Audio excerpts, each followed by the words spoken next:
そういうことでですね、一つやっぱり皆さんの中に入れていただきたいっていうか、ということで、なるほど、これもあるのかっていうのでお話ししておきたいのが、韓国との比較なんです。本当ね、ほぼ同じ時期なんですよ。そのプロモーション、フィルムインダストリーっていうのが始まったのは。ということは、1995年に映画のプロモーションアクトができたんですね。それから事前審議、要するにセンサーシップのプレセンサーシップというのでレビューするという制度が、これが、アゲンストコンスティチューションということで見なされるんですね。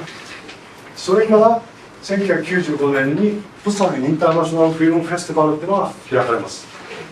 今やもうアジアで最大の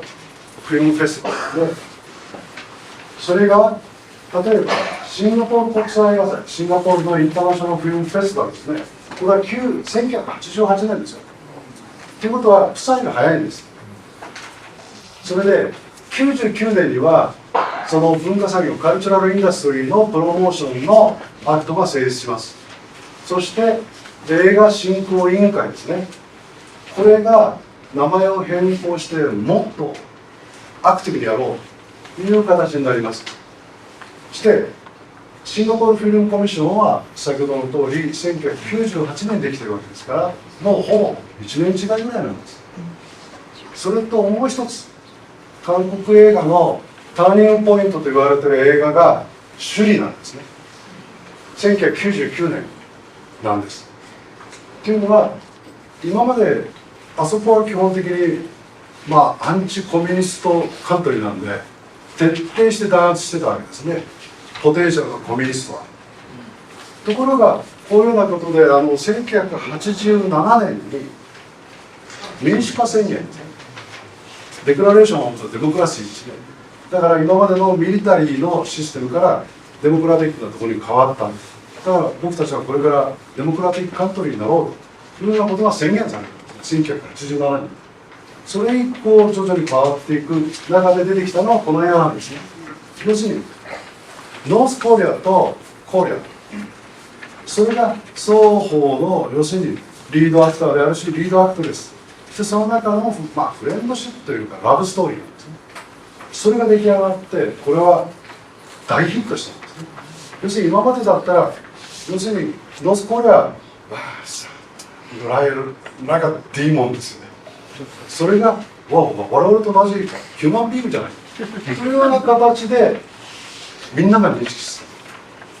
そしてこれをですね担ったのが386世代と言われています。でこの386世代っていうのは、1990年代に30歳ですね、1980年代にスチューデントムーブメントをやってた人たち、60年代に生まれた人です。だからシンガポールでいうとポスト65年世代ってよく言われますけれども、そういう人たちがこういう今の映画の状況を変えていったんですね。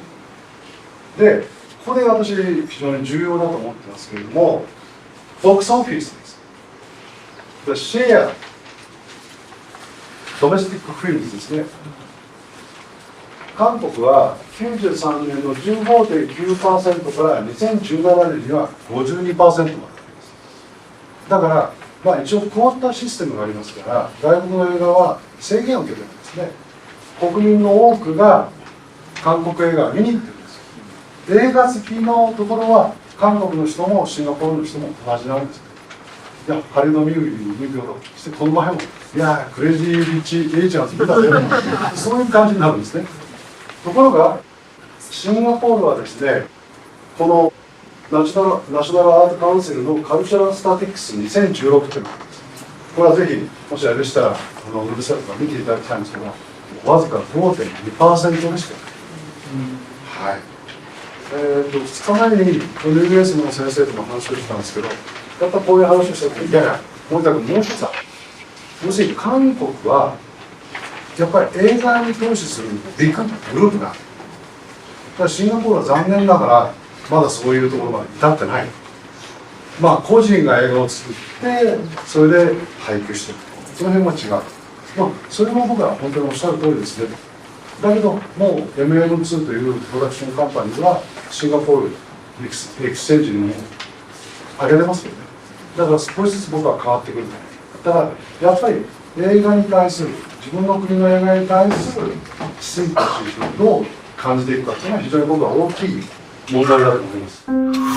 す。